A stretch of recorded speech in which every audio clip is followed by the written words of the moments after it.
We thought with spring in full bloom, it's perfect time to kind of dust off your resume and take a look. Maybe make some adjustments to better position your experience and see if we can't improve chances of getting interviews. Spring's a perfect time to do this. A lot of recruiters are looking for uh, people that are finishing out programs, and it's just a great time to go ahead and take a look. So, just to get started, I always like to start with a little bit about who Apprenticely is and what we do. So, Apprenticely, we are a nonprofit founded in Arkansas, and our goal is to help Arkansans gain the skills they need to start successful careers through free training. Specifically, our Reskill Arkansas program through internships, which plays into our work-based learning internship program, and apprenticeships. So we have a great talent team, and I can tell a little bit more about those programs. We have Ashley French. She's actually on the call today. She's our Director of Talent Management and Recruiting. Nicole Parsons is our work-based learning program manager. So that work-based learning program is an internship program that we partner with our company partners to help find talent. These internships, it's 3-month internships, specifically in IT. And she manages that program wonderfully. I'm Katie Vereen. I am a recruiter for our apprenticeship program. So registered apprenticeships are full-time jobs that have an on-the-job training component so that you are working and learning while you earn. And so I do career coaching and help our candidates get ready for those opportunities. Then we have Katie, the other Katie on our team, and she is our Reskill Arkansas recruiter and talent coach. So that Reskill Arkansas is our free training program. So it's specifically IT training. It's a great time to get involved with Reskill Arkansas. Word on the street is that we still have some great vouchers to help pay for some of those trainings. So if there's a certain one you have your eye on, definitely check out that website that Ashley threw in the chat. Um, but just to kind of dive into the purpose we're here today, I always like to give a little bit of a disclaimer. So everybody has an opinion on resumes. The most important thing is that your resume is a reflection of you and who you are. We have been working in HR. I know I've been a recruiter for around 6 years now. So this is just based on our expertise, our experience in HR and recruiting. But we are really excited to kind of dive in with some of our tips and tricks and best practices today. So, when's the last time you updated your resume? If you want to, you can throw that in the chat. When's the last time you took a look at it? This may be a staggering statistic, but on average, a recruiter spends 6 to 10 seconds on a resume. Now, that seems kind of alarming, and it's not because they're not interested, it's because they are so busy with so many applications. I was a recruiter at a large bank in Arkansas, and it would be very common sometimes on my IT requisitions. We would get 200 applications in a week. And that was common. And so it's really important that we cultivate resumes and we nurture them and really try to keep expanding upon our skills and our abilities and really make sure that we are working to strengthen them. And so um, a lot of recruiters use tools called an ATS. An ATS, it stands for Applicant Tracking System. This is built in to the place where you apply for a job. So whether it is Indeed or the company site, there's all these different platforms. And nowadays, most of them have AI powered tools. And so ATSs are used by employers to store applications, to search resumes, filter candidates. So they are a quick search tool. They also scan your resume for those keywords. It will parse your experience and skills into a little summary. It really helps recruiters search for candidates and have that database for those applications. Now, why is this important? ATSs are very common, but they don't reject great candidates. It's unclear resumes that get rejected from that. And so I thought I would spend a little bit of time talking from the recruiter experience of why resumes don't work and what those recruiters are looking for in those resumes. So a lot of times when resumes aren't meeting the mark, they are too generic.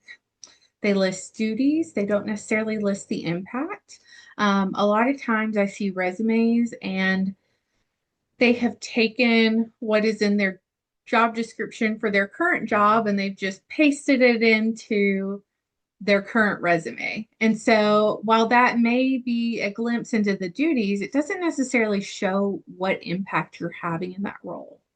Other reasons resumes don't work, they can be hard to skim. Formatting reasons, if there's too many paragraphs. But my biggest tip is always to tailor your resume and having that resume that's not tailored, that's too generic, sending out the same resume for every application.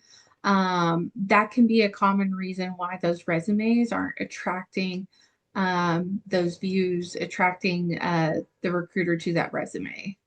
Recruiters are looking for relevance. Is the position relevant to the resume? They're looking for results, measurable results on that resume under those bulleted details. They're looking for a skills section that has those skills clearly listed, and they're looking for a resume that provides clarity. So it answers questions. Are they open for relocation?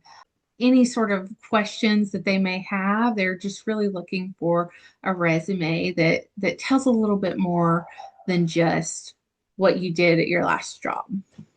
100%, Katie. And, I think it is so insightful for job seekers who haven't been a recruiter to understand that,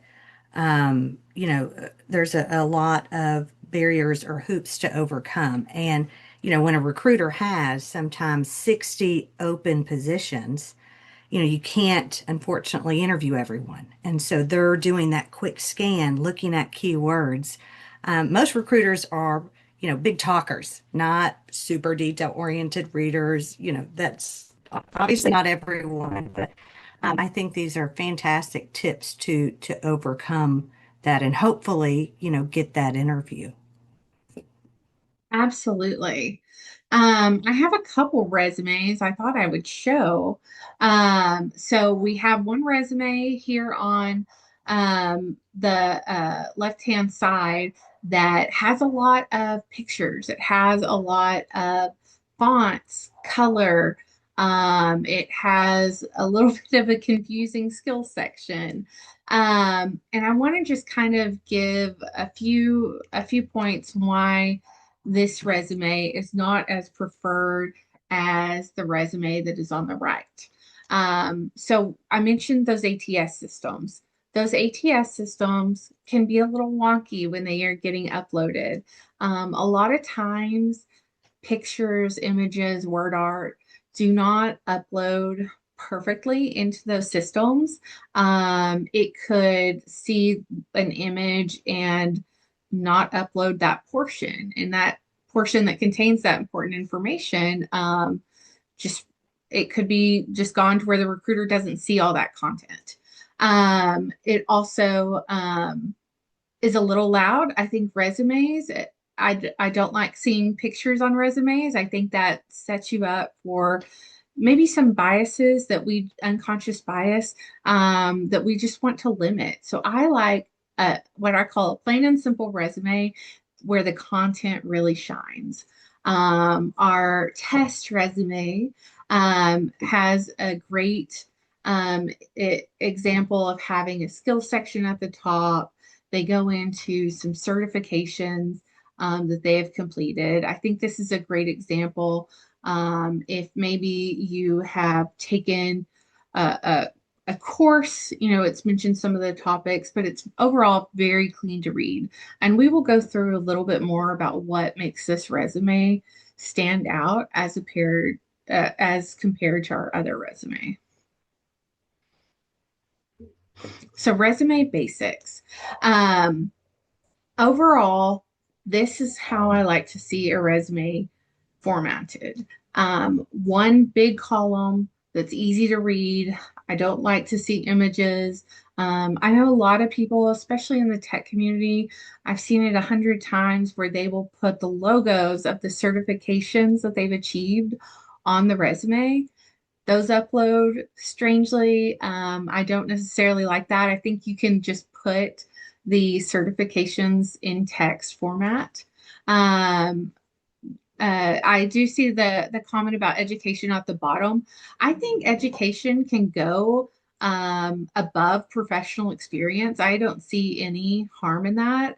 Again, this is everybody has an opinion on resumes, but this is typically what I see as a great setup, a great format, an objective or summary statement, a skills section, an education section, and then your professional experience.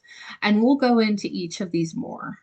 Um, Overall, I really like to highlight that the skills section is one of my favorite sections, and we'll talk about it a little bit more in the program.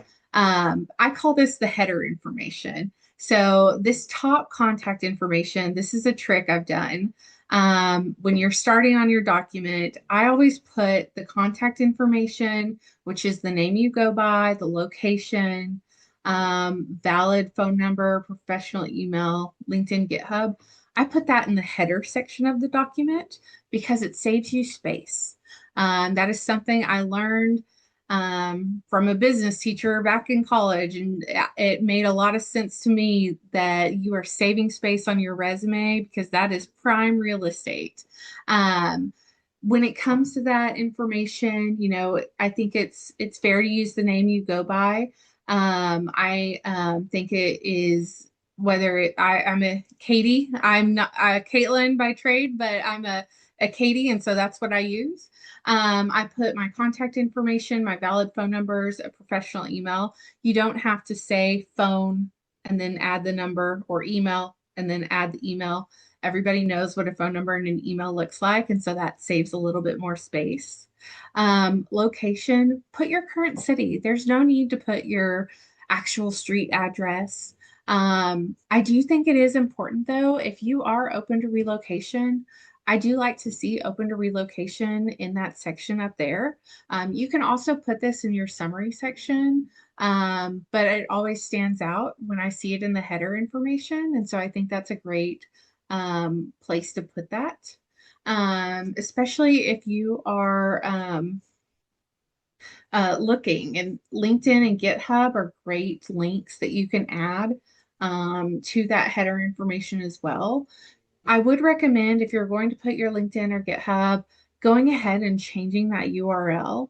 Especially LinkedIn, they make it really easy. If you click on your profile, you can see a column to the right of the page where you can go in and change that URL to just be katie.vereen. I think that that would be very beneficial. So just next section, the objective statement versus the summary statement. A lot of times people get these confused. Um, an objective statement is really great if you are early in your career, if you're interested in changing industries, are looking to clarify your direction, or don't necessarily have that directly relevant experience. An objective statement is meant to tell a little bit about who you are and what you're looking for. A summary statement is somebody that has a little bit more under their belt as it pertains to relevant experience. So I like to use that section to highlight the results that you have done, where you can clearly show your value. So I have a couple examples on the screen. An objective statement for somebody that may not have that experience yet. They have seeking an entry-level IT support role where I can apply technical training, problem solving skills, and customer service experience. Whereas a summary statement, they may say, I'm an administrative pr professional with 3+ years of experience supporting operations, improving efficiency, and managing scheduling. I think you can also put open to relocation in this section as well. I think that's a perfect place for it if you don't want to put it in that header information. My favorite section to talk about is a skills section on a resume. It's the section I go to first. It's important because it matches up with the keyword searches that the ATS does. So the ATS takes the job description and matches it against every resume that applies. The skills section shows that technical proficiency at a glance. It makes your resume easier to scan and it really reinforces that experience. There's a lot of different ways you can format a skills section. I personally like to group it. So I recommend doing something like over here on the side where you have your programming languages all together. You have special tools or software grouped together. I think it is important, especially if somebody's looking for like maybe a networking support role, even help desk, to put all the operating systems you're familiar with. That may seem redundant to say, you're applying for a role like that, but put that you have experience with Windows, Mac, Linux, Active Directory, all of the information that aligns with the job description that matches to your true experience, put that on there. I think it's just easier to read when they're grouped this way. I will say one thing though, if you are going to list it, be ready to talk about it in an interview. Hiring managers will ask, they will ask questions about, tell me about your Active Directory experience. Tell me a little bit about, I work at Apprenticely. Our main focus has been IT, but we have worked in other industries now as well. And so if I have somebody that says they have CNC experience, I'm going to ask a little bit about that. Whatever you put on there, no matter whether it's a healthcare industry resume, an advanced manufacturing resume, an IT resume, put those skills on there. And if I could add just a couple points for an advanced manufacturing resume, I really like to see any sort of certifications that are on there that may be relevant. And so we have another section to talk about that relates to that. And that is our education and training section. I think it can go at the end or it can go after the skills section. But I really encourage people to put their certifications on their resumes, but don't just list the certification and who you got the certification through, include the course topics. There is an example we have over here to the side that talks a little bit about course topics, learning VPN, security threats and vulnerabilities. Include the date you completed that course. That is a really great information that somebody may not get from a first glance if they're not familiar with the program. Also, coding boot camps.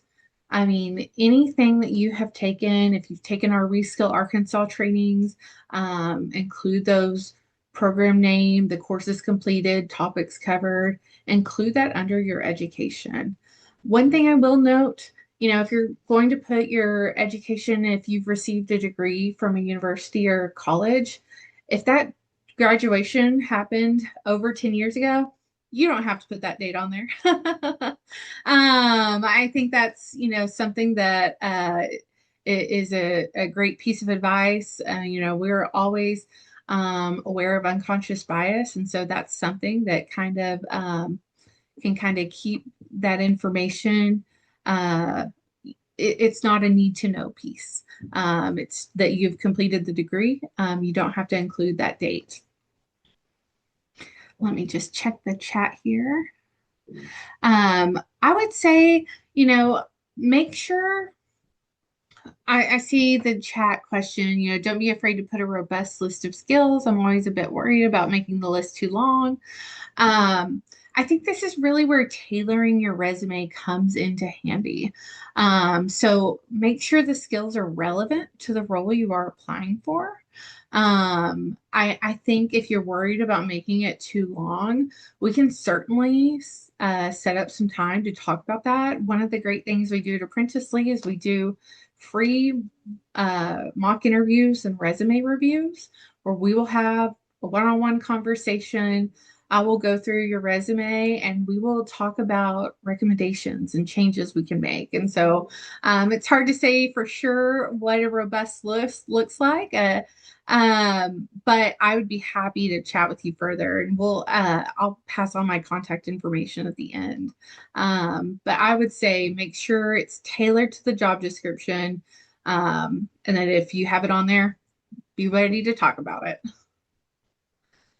Now work experience. I always like to list everything in reverse chronological order. So you start with the most recent first, include your last 8 to 10 years of experience that are relevant. Um, I think this is something that I don't always see a lot from resumes. I see the job title, the company. I don't always see the location. And some people do not include the dates. I do think it is important to include the date on your resume. We want to know when you was your most recent role, how long were you there? Um, I think that whenever you are listing information about your job duties, you can put exactly what you did, but you can also go ahead and make those specific and measurable. So tell me, did you increase production by 30%? Did you get uh, an award for something in your role? Those are great things that I think you should include. When I was at a corporate entity, we would have kudos and things like that as shout outs. And if we got special praise for making a great metric, meeting a great metric, that's something that I would put in a file on my email just to make sure that I had that for if I wanted to update my resume later. Like I had those things saved so that I knew I could talk about them later. So that's just a little tip. If you have some specific experiences, use those on your job description. Something else that I see, watch the verbs. So your current role, use present tense. For past jobs, use past tense verbs. Um, and then formatting, make sure you're consistent. One font, maybe two fonts max if you want to do your name in a different font. But make it easy to read. Bold the name of the company, italicize the job title. Just make it visually interesting, but also easy and clear to read. Sorry, I'm just reading the comment in the chat. I had another recruiting agency tell me only put the year, not the full date, which is strange because oftentimes you have to add that information on the application anyway. Um, Again, we are speaking from our experiences of what we have seen. I think if you have been somewhere for several years, 2 or 3 years, you can put, the date 2016 to 2019. It's a little bit of personal preference. If you leave a role in the middle of the year, and you start a new role soon after, I think you can put that you concluded December of 2025, started January 1st, 2026. Again, resumes, everybody has an opinion on it. There's not a hard and fast yes or no. But I definitely think that we can always tailor to have a stronger resume. And I want to pass on some resources. So I will let everybody take a screenshot, take a photo. These are some great resources, and I'm going to tell you a little bit about what they do. So, jobscan.com will compare your resume with the job description. So, if you see a role that you are interested in applying, you can submit that link, upload your resume, and it will compare it for job descriptions keywords. You can also use wordclouds.com to find those keywords that are mentioned the most. All these links are active. I checked them again this morning. But it will help you find those keywords to really emphasize if you have to write a cover letter. And not as many people do cover letters anymore, but fixing those cover letters, working them into those keywords into that cover letter is super beneficial. Cultivatedculture.com resume bullet analyzer, it helps strengthen those resume bullet points. So if you're missing some of those specific measurable key pieces, it can help you maybe give some feedback on what great points you can add there. And then there's also resume templates on that site as well. But most importantly, we are here to help. So we have a QR code on the screen that links to our sign up for resume reviews and mock interviews. And we would love to have this one-on-one session with you if you are interested. Um, I always say if you want to do a mock interview, send me the job description beforehand so I can tailor my mock interview to that experience. I would love to assist with just making you feel comfortable. We are here to be cheerleaders. We are here to coach you up and make you feel confident in your career journey, your job search journey. And so I just want to thank you so much for being here today. But are there any questions that I can answer? Now is your time. Katie is a fantastic resource with tons of recruiting experience. I love how you touched on kind of summarizing what the recruiter thinks through, but also the hiring manager. Hiring managers, especially, because they don't have 60 positions at one time. They just have one. So they're a little detail oriented when it comes to reviewing cover letters or, really reading line by line on your resume. Whereas that recruiter, quick scan, Mhm. to determine are you going into the phone screen stage, which they can only pick maybe 10 out of the 200 that applied due to there's only so many work hours in the day. Mhm. So, and I love the interactive chat, great questions. Absolutely. Well, I will make a note that we have all of our social channels on the screen. I'm going to throw my email in the chat, and you are more than welcome to reach out and send an email if you want to ask a question out in front of everybody. Um, Set amount of bullet points per job to strive for. There's not a set amount, but I think depending on how much experience you have, I like a good 4 to 5. What do you say, Ashley? That was the number in my head. But again, it is so dependent on your work history, how long you've been in the workforce, is Mhm. it relevant? If it's a bullet point that aligns with what's on the job description you're applying for, so if it's relevant, you add it no matter what, Mhm. So, but kind of in general, yeah, I was thinking five, but there's exceptions to the Yeah, rule if it's job related. absolutely. And even if you don't have that related experience, um, we can talk about what it looks like to add a project experience, relevant projects on the resume, especially if you're looking for something that is more IT focused. Chat with me, reach out. My email's in the chat. I would love to tell you a little bit about what that looks like and some of those differences with that. Awesome. Fantastic job, Katie. Thank you. Perfect. Well, thank you all for coming today. Appreciate it.